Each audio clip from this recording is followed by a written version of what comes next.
ज्योतीचा प्रकाश गेला, झाली जीवाची लागी. भीमा पाठी या जगात आता पायी उरलेला नाही.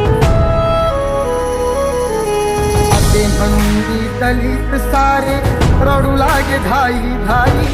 चैत्यभूमीच्या ठिकाणी अश्रू गंगे सवे नयनी वाही.